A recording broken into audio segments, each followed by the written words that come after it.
Imagination lights the mind to shine, cooling Venus's reasonless passion, warming Mars' fight song into compassion. Between those two orbits, the Earth is mine. Purgatory's on Venus, where sulfurs reign. Hell's found in the sun's heart, oh, hot, burning pain. Of heaven's sight, no one has any idea, for it's the world's best-kept secret. Earth's its name. Rascal, Trish, Michael, and the Grandmaster sipped from their wine's glasses, toasting the fallen warriors, then turned the glasses over, spilling their contents, placing them upside down on the table, the red wine flowing all over, like blood, it then trickling down onto the floor. Trish requested 1 minute of silence, after which everyone yet remained silent and unmoving. Rascal noted to himself that Michael looks as glowing as his archangel namesake. Another minute passed, and still no one had moved or blinked. Then another passed. Strange. Rascal shifted in his chair. Has time stopped? Some more minutes passed. Rascal thinking, what is this? Another minute passed, and Rascal assumed, the Grandmaster is deferring to his Commander Trish, for she must be the one to break the silence. Another minute passed, and Rascal sat back, the only one who seemed restless.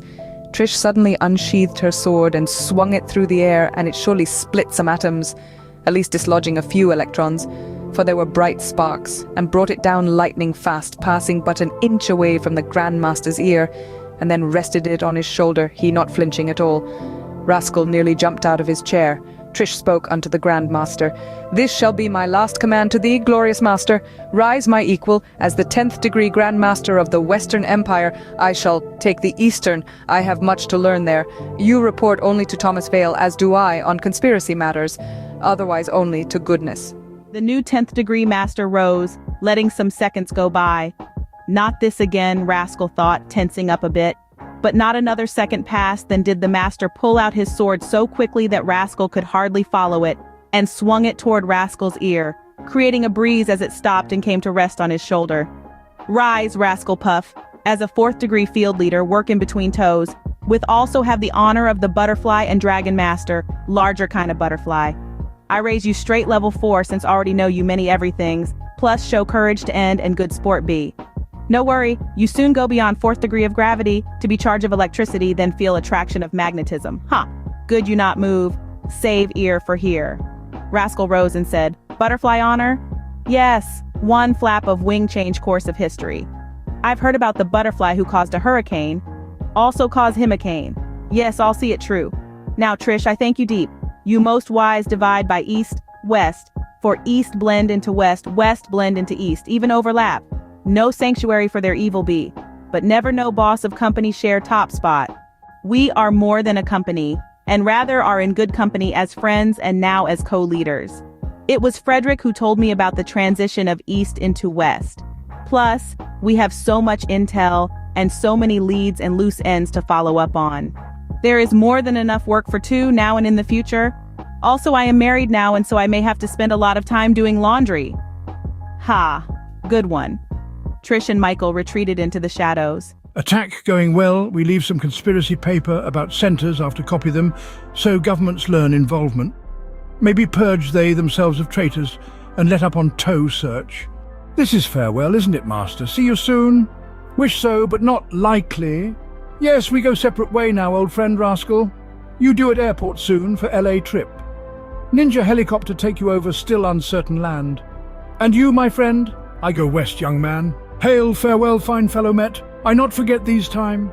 The helicopter's pilots arrived, and Rascal Puff was soon off and flying away in the craft that had been just renamed the Magic Dragon. The new base faded from view, and Rascal almost wondered, did this all really happen? And then he gazed upon his new sword sparkling, shining and gleaming in his hands. The helicopter landed way out on a distant runway, and Rascal boarded a 767, then took one last look back, and was escorted to a roomy first-class aisle seat. There were many businessmen aboard, as told by their attire, and he nodded to one across the aisle as he settled into his seat. I'm back in the real world now, or is it not the world I wish to live in? If only everyone in the real world was so polite and decent and caring. The man across has the looks and bearing of an aging CEO of a large company, one who probably has to work day and night, poor guy.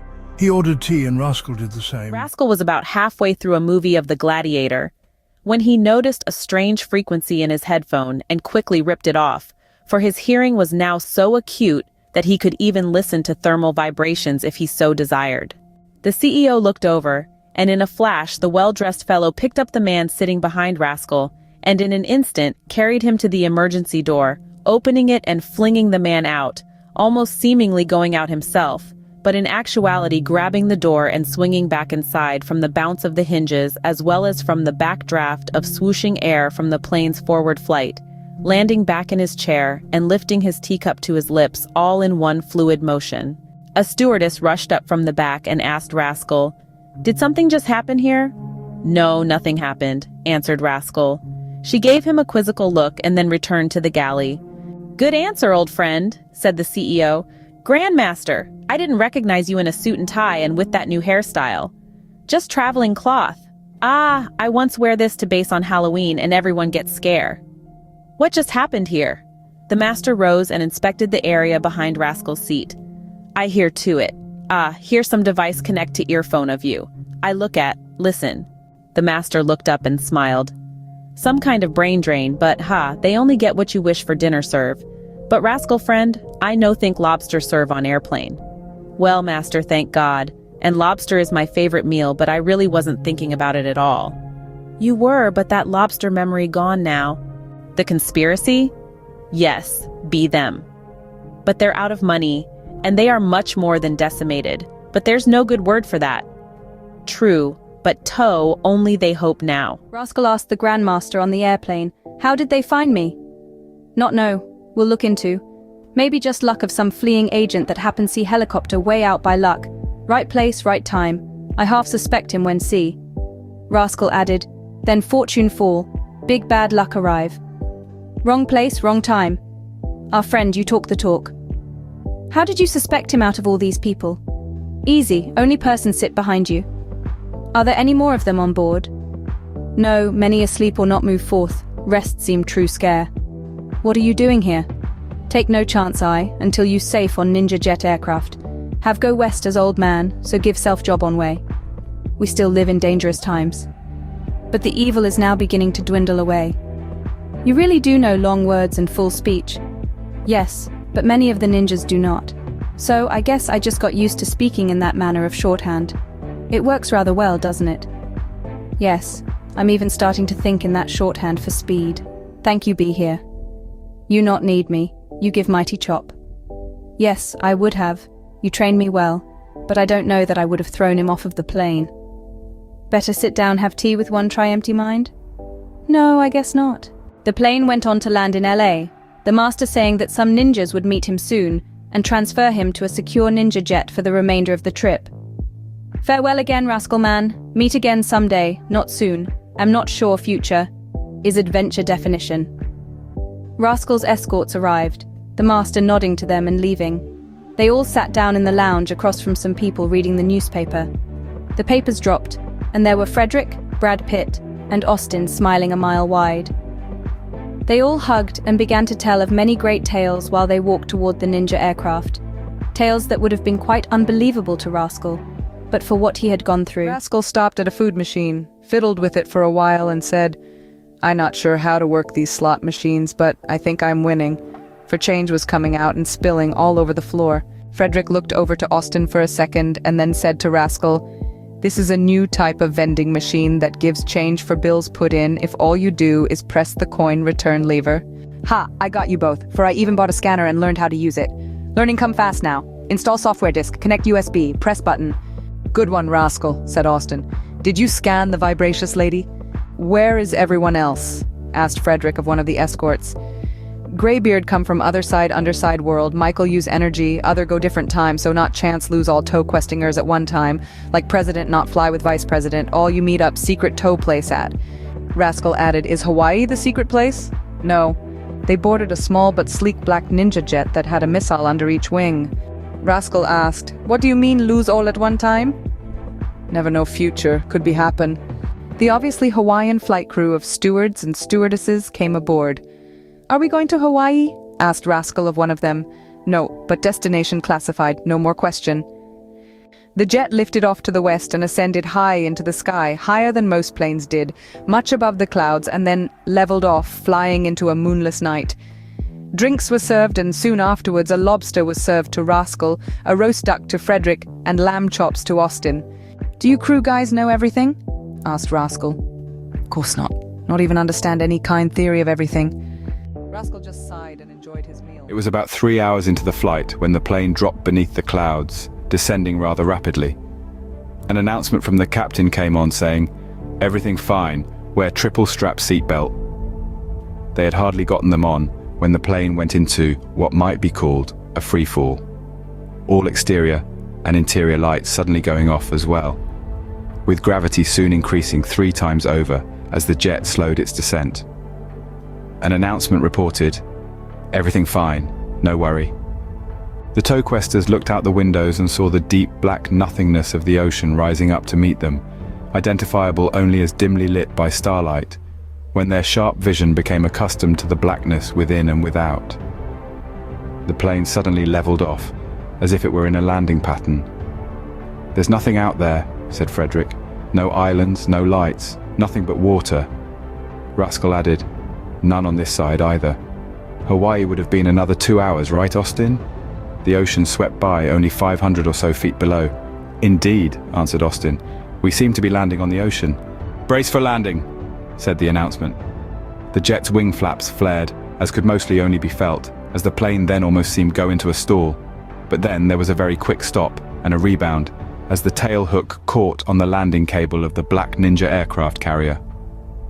"What in the blazes of glorious ninja swords?" exclaimed Rascal to the pilot, who was now coming down the aisle. "Security! Prove no one follow. Beside, you need couple-day rest after recent war. Welcome, not Hawaii." "Thanks," they all said in unison. The tow-questers got out, and still they could hardly see the carrier deck, but they had all practiced walking in the dark, and went forth quite smoothly. A hatch opened, and they went in and downward, toward and into a dimly lit hallway. A man carrying what looked to be large bags of money bid them ever onward. "Profat," they all said at once. "What are you doing here?" "I flew in without a plane. Come on in, have a seat. It's a long story." They caught up on each other's adventures over the next 2 days, the aircraft carrier not going anywhere, and enjoyed the ninja hospitalities. "It feels like home, doesn't it, Frederick, this carrier base?" said Rascal. "Yes, I've grown fond of these good men and women and their ways. But I suppose we have to move on to where nobody awaits us, and try to get a better handle on this true tow we've discovered before the world boils away. We were just plain lucky on our CMBR trip. We can't just do random fiddling on the antenna anymore. We might even take ourselves out of existence thereby, but if we had a better light-bending suit—" Rascal quickly turned around when he heard his master's voice, but he was only there on the internet iChat, the master teaching and giving a brief introduction to consciousness as follows. "Not know all answer of consciousness, it last frontier, DNA blueprint, protein folding, simple in compare. It seem human be electrochemical machine, aware robot. Action depend but on memory, association and behavior learned, for who can will the next surprise thought that become. Good learn than good man. But consciousness seem above, beyond all understand. Many try dissect it, confine it, reduce to other thing, but it remain intractable. I did learn non-local reality, quantum mechanics, a long way of study, even investigate awareness itself, that overlooked, unnoted, I that only see contents of mind, but itself not be content of anything, for it be not object. Is more like water in stream where thoughts swim. It seem we are awareness, but not too much note see in which we see, baffling magic. Now, I not body, I not thought, so what be I? I be not object, seem like witness that far from stage of play in mind, hard to know. I am universal subject, I am cosmos." The Grandmaster continued his talk on the internet iChat. "Consciousness might be agent which focus spread out quantum wave of existence, but I exceed quantum physic realm. All become fuzzy there, have nowhere else go, so go back to intrinsic vision of mysticism, meditation. Learn that maybe awareness be intrinsic path to ultimate info from inside, some spiritual gaseous state, and that outside reality be extrinsic path, seem at limit for same info from out there, some frozen matter state, very confused. So I make guess consciousness always associate with brain problem affect consciousness. So then figure consciousness brain higher part should be. Sorry, but Must go. Do work. Have new job. Work night and day for some time, but still teach some class. This homework do. Notice consciousness. Look into it. Find what is. Toward sunrise, the tow-questers were urged to come up to the landing deck for a farewell ceremony. There were some puddles up there, even though there was not a cloud in the sky, and, indeed, as they'd assumed, there was nothing but ocean all around them and all the way out to the orange and circular horizon. They all noted some brand new cruiser boats on deck. "We get many new equipment now?" explained a ninja. "Can we have a look at them?" asked Frederick. "Sure, after ceremony over, we plan serve farewell breakfast in there." The ninjas all stood at attention as a flag with Tow 2 and Tot written on it was lowered. The tow-questers were presented with the flag and were also each given a carrier-style waterproof jacket.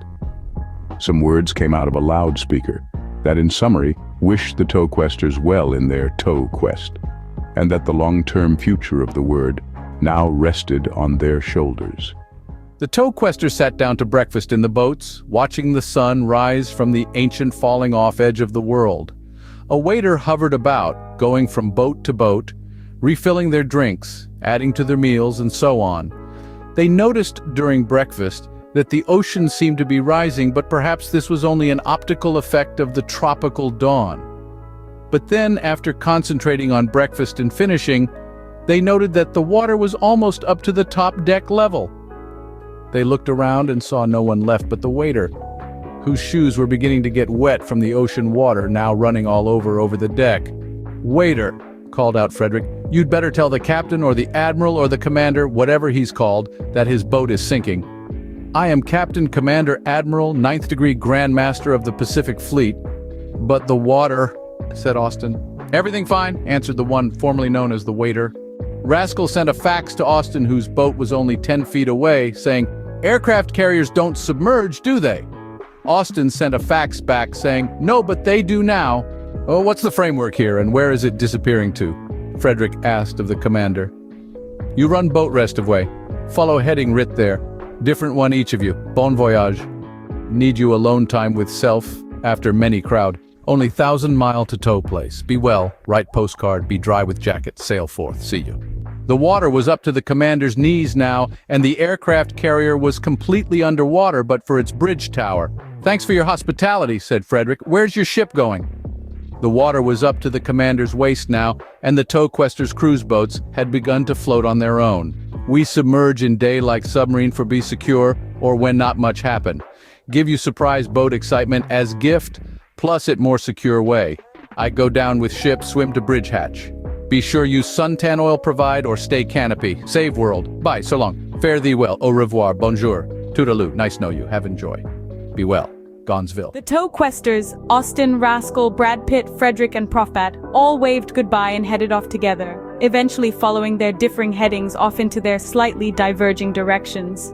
Brad Pitt asked for direction and a script, but found out that he'd have to wing it through real life now. The ocean spray was exhilarating and cooling throughout the day, and the cruisers really moved along, throbbing with power. But at the end of the day, the tropical sun plummeted like a 10 trillion pound stone.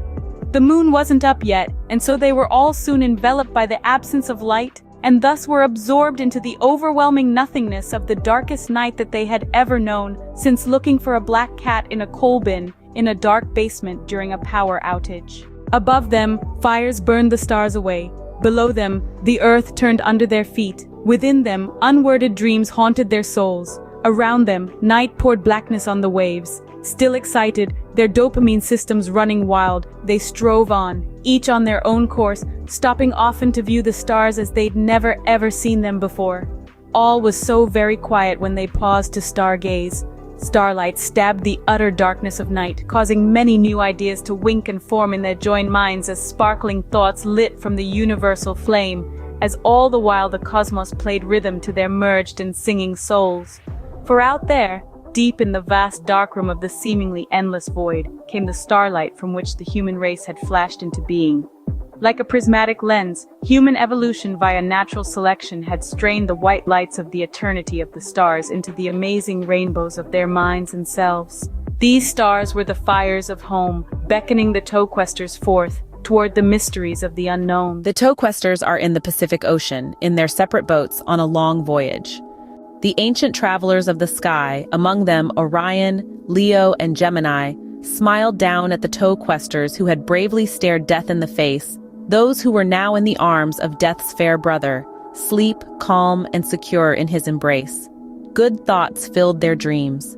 Other ancient travelers had probably hoped that among the many lights that danced in the sky, that some oasis in space awaited them somewhere out there, a world where flowers bloomed and fountains sprayed, a paradise called Earth to glorify, a world of boundless beauty and grace that had no equal any time or any place. Well, the sky is our father, nature our mother, and we the progeny, born from the conception of heaven on earth, the be-all and the end-all. For Earth is actually the perfect place, a world balanced by sadness and smile, life and death, night and day, sun and flood, give and take, truth and doubt, plenty and drought, good and evil, for you can't have the one without the other, a world in which everything works and has a role, be it bacteria or decay, and therefore Earth, just the way it is truly the best of all possible worlds. How else could it be? We exist, and so the universe is favorable for us here, in the general sense. In the specifics of rain or shine, we are on our own. The sky cannot give at the same time rain to the farmer's crops, and sun to the wedding across the street. The Earth seems rare, as many stars could not sustain us. Even in our own solar system, the other planets boil or gas away as useless wastelands. The Toequesters are in the Pacific Ocean, in their separate boats, on a long voyage. Frederick awoke before dawn, surprised at what looked like the searchlight of a large ship on the horizon, and almost sent out a fax. But it was the third brightest light of the sky, Venus, rising, the goddess of love, passion, and compassion. The moon rose too, near her. Rascal lay back and looked at the conjunction of the moon with Venus. He sent out a fax. I can hear them speaking, and they each other too, for they are unusually close. Listen. The moon, representing cold, chaste reason, said to Venus with logic cool, "Quench thy inner fire, fool, lest it destroy us, and all the heavens along with it." Venus, a passionate lady, answered, "I only know what I feel, not why, so I must be the one to rule." "Don't confuse me with feelings," said the moon, "and don't you confuse me with facts," said Venus. "I guess we can't always understand each other," the moon finally admitted after a long pause, having reasoned it out. "You have feelings that I could never understand. I have reasons that you could never feel. Let us try our best to temper each other, and then let's take it from there." "Otherwise, some of your decisions would be heartless," said Venus. "And sometimes your actions will be illogical," answered the moon. "But I'll still do what I feel is right," said Venus, "and sometimes you can tell me why, although it may not always matter." "Okay," said the moon, "we'll try to work together. Peace to you. Perhaps I am beginning to understand this thing called feeling. Perhaps emotions do play a large role in the making of decisions." Venus's fiery lover, the sun, soon rose ever near to her, while the Toequesters down below brought out some eggs, bacon, and sausage from their fridges, and had breakfast, their vigor renewed, the quest continuing ever onward toward everything that ever was and may be. Scene script. Life's a continual cosmic energy dance, from some ultimate underlying happenstance. We're immersed in matter's universal rhythm, therefore we must all participate in the dance. Purest moonlight fell into the wrong hand, as evil swirled round, a drifting black sand that drank the silvery beam from the cup, till the moon shone no more across the land. So the primrose drank not of the moon's well, until the sun, rising from earthly hell, exposed evil, outshone it, and sent it to caves and under rocks where shadows dwell. The Toequesters were out in the Pacific somewhere, on the last leg of their journey. The second day's caress of twilight unto the night was somewhat more somber for them, for they reviewed the CMBR trip's intercepted prophecy of the most probable future. The asphodel sustains the dis-dwellers, where they rest beyond that fatal river. There the wretched shades drink forgetfulness, and to oblivion sink without distress. The yachting Toequesters cheerfully sighted land on the morning of the third day, a string of 8 large islands, among hundreds of little ones strewn about. They were once called the Sandwich Islands, and had been populated long ago by wind, wave, and wings. Rascal's heading took him past the largest and still growing island, called the Big Isle. Passing to the north of it, this island being the largest mountain on Earth, as measured from the ocean floor.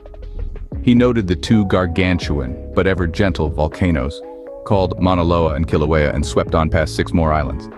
Prof Pat's route took him to the surfer's paradise on the venerated north shore of the most populated island that was known as the Gathering Place. The waves there were of the most fearsome intensity ever to break across a coral reef. He roared ashore on one of the larger swells and was quickly surrounded by well-tanned, 3-looped string bikini girls. He got out and kissed the sand. Frederick's course took him south around the Big Island and onward past 4 more, during which he noted the whales frolicking and spawning and making large waves. He landed on the 6th island, next to an extinct volcano whose profile was well known. Therein lay the home of Pele, the fire god, his tears left behind as diamonds in the crater. Austin's path curved around in between the first 5 islands. Greybeard passed a large bay on the 6th, noting a memorial in which 1,500 sailors lay entombed. Rascal sent out a fax. What was that gigantic monolithic volcanic wonder that I passed as first land? That was Hawaii, answered Prof Pat. We all passed it. Guess we're really not going to Hawaii, sighed Rascal. Rascal, faxed Austin, you may still go to Hawaii. The state of Hawaii is an archipelago of 8 main islands, the largest of which is called Hawaii, on which many live near the ocean, about the volcano's bases, but it's not highly populated. It, like the main island Oahu, is a county of Hawaii, as are the others. Kahulawe, once a military bombing range. Lanai, a large dole pineapple plantation. Maui, another up-and-coming tourist paradise, home of the Haleakala volcano. Molokai, once a leper colony. Oahu, what people think of as Hawaii. Kauai, a quiet honeymoon retreat where South Pacific was filmed in the 50s. And finally, Niihau, a privately owned and forbidden mystery island that has been closed to outsiders for centuries, also known as the Forgotten Island, and it is frequently omitted on tourist maps. Oh, answered Rascal. I'm destined for Niihau. Good luck getting in there, advised Austin. Prof Pat carried on with the girls for quite a while, one of whom took him aside into some bushes and gave him many kisses, she saying, "Don't waste your kisses on the sand," and then noted, "I must double-check. What is your name?" "I am, Hubba Bubba. That was good, some kind of professor of something." "Named? Accounting. You are Professor Accounting." "No, I am Pat, Profat." "Good. I read your exploits. You're my hero. Here is a map to the Toe Research Center. You'll like it. It has been greatly upgraded and renovated. Please read and destroy the map now." "Okay, got it," said Prof Pat as the map went up in smoke along with a cigarette. "Oh, Prof, king of intertwined strings that I adore, kiss me a few goodbyes for now. I shall see you again. Here's a copy of my new book, A Farewell to Arms. It's all about future warfare being conducted only by robots. Prof, my love, give me your arms already." Prof Pat kissed her about 1,000 times and then floated off on his opiate endorphins to rent a Suzuki motorcycle at a roadside hut, after quaffing a few liquid tropical refreshments. He headed south through the very center of the island, towards the misty Kulau mountain range. Frederick came ashore at Waikiki Beach, an Egyptian welcoming lady hailing him as the king of the pyramids, her actions akin to Prof Pat's lady. He observed the toe map, burned it, gave her a copy of his new book, searching for a tripotamus or a pentasaur or a sexagon because the Cyclops has no depth perception, and had a breakfast of duck eggs, bacon and toast at Smorgies, sitting outside with the birds that pecked all around at every fallen crumb. If ever the twain of the East met West and even overlapped it, Oahu was the place. Frederick explored Honolulu a bit and then passed through the International Marketplace, a bazaar that was pretty much built into the trees and large plants.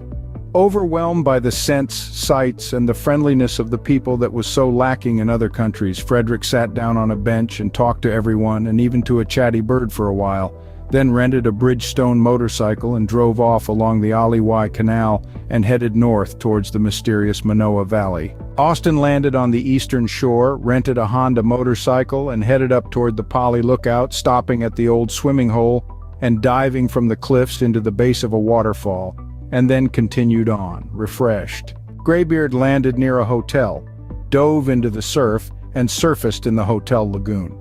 He was greeted by the goddess of love and passion fruit, who looked a lot like a mermaid he'd once known in Australia. She hailed him as the champion of evolution, electrical master, and the greatest pirate of the sea.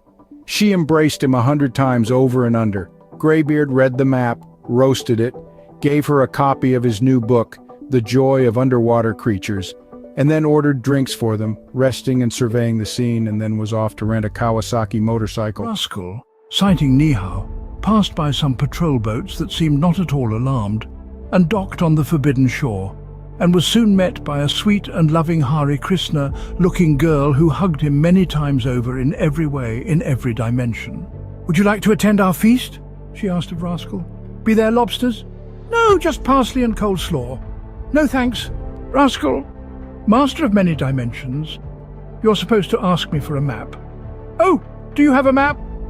"Yes, this is the location of the Teo Center on Oahu, where you will go later if you get out of here alive." "Ha, but no, ha, please memorize and burn. Follow me." She showed him a path, and then remained behind. He gave her a copy of his new book, Heat, the Seventh Dimension. Rascal, a bit apprehensive, saw 50 heavily armed guards blocking the road ahead, but as he neared, they parted, bowed their heads, and melted away into the forest. "What the yin of the yang!" he exclaimed, stifling a yawn. He walked toward a big complex of oriental structures, quickly turning around, sensing someone. 1,000 Buddhist monks were trailing 10 feet behind him. He continued on, smiling, the Buddhists forming in a square in front of what looked to be an ancient temple. A wind arose from nowhere, and many tree blossoms suddenly began falling, and Rascal could hear them breaking the air and softly landing on the ground. The doors of the temple magically opened for him, and he entered a long hallway as doves abruptly flapped and flew. Rascal strode on and passed through the door at the end of the corridor, a dragon on a wall pointing the way. He moved along, observing the wall of the 9 degrees of dragons, and then turned the corner, stunned by the haunting beauty of the vision before him. "Holy Mother of all radiance!" he exclaimed. Rascal entered the glowing edifice on Nihao. His now 10th degree Grand Master sat at a desk typing into a computer and said, even before looking up, "Hail to thee, Rascal, discoverer of 3 additional dimensions and savior of the existing 3. Hail, Master of the Dark Moon in the bright light of a new age. Thank you. Welcome to the new Forbidden City. Did you see anyone behind you on your way walking in?" "That was a good one, Master. They almost pulled it off. Those monks can walk on rice paper, not even making a tear or a wrinkle, and they can sense all kinds of surveillance beams. They've volunteered for our new anti-terrorism campaign. Sometimes war is the only road to peace. Who would suspect a monk as an operative even if they did detect him or her? And by then it would be too late, so how are you, Master?" "Well, fine, but here I sit, Rascal, at the edge of the Western world in a place called the Last Resort, cleansing the messes made from mankind's evil thoughts. Some of the governments have thanked us as best they could, referring to whoever was responsible, Nut usually adding, but these kinds of things should be done within the structure of the law." The governments had to say that last part, Master, and yes, it's sad, the evil and the moral dilemma of it all, but you must cleanse it given some time. There seems to be no outside help. True, the outsider the heretofore is long gone, if it ever was, and yes, I can do, for we ninjas do not report to a government. However, nor does the conspiracy or terrorism, plus, it would be evil as well to just sit around and tolerate it. But yours is really the larger task, Rascal. The understanding and utilization of the Teo, if need be, to forestall the dark prophecy of the global warming greenhouse effect. So if the Teo Center should ever come into danger, bring them all here. It's daunting to fully understand the real Teo and close to daringly foolish to use it to fully alter a lower level of reality. Everything is intertwined. Well, Rascal, if you see over the years that worse is coming to worse and then to worser and worsest, then perhaps you Teo fellows might bypass the CMBR antenna altogether and fiddle with the DNA matrix itself. Only if we have to save the world from utter extinction. Good, but you may have to. The long sought-after Northwest Passage has just opened up due to melting ice, so it is a fable no more. Only a few decades left. Or less. Methane is rising from Siberia. Sad but true. On Oahu, Hawaii, in the mountains, Nobody nowhere appeared from the mist, alias Raven Knight, and said, "Your rooms are ready, we have all new equipment, we'll work here on and off as the risk of exposure is much less. Pick a home for your families or friends, all expenses paid. Feel free to roam the islands, but stay alert and employ your new skills. Hear what makes little sound, see what isn't all there, in fact sense all emanations. The world is still very much interested in the toe. We've left Austin's overlook as it was 30 years ago, but have added a railing around it, for we wouldn't want the ground to rise up to meet you. Also, here's a copy of my new book, From Here to Maternity, The Conception of the Universe." "Who could conceive of that?" asked Prof Pat. "Lady Yin and Father Yang. And what were they doing at the time? Meshing around with their gears, making little dots. And where did they come from?" asked Frederick. "Mother Tao and Father Oat." "Oat is Tao backwards, nobody, you can't fool me," commented Greybeard. "Reality runs backwards and forwards, with us at the cusp," Greybeard replied. "I'll drink to antimatter and Uncle Matter. Cheers, everyone. Wine and cheese are on the table. Let us all raise our cusps," toasted Greybeard, "to saving the world." "That is our bond and destiny," added Nobody, getting serious again. "The world needs us." "Are we nearing the end of the story?" someone posted. "Yes and no, but maybe. Welcome, Toe Questers, to the present day. The greatest of all quests soon begins, for we are now the butterflies at the edge of forever.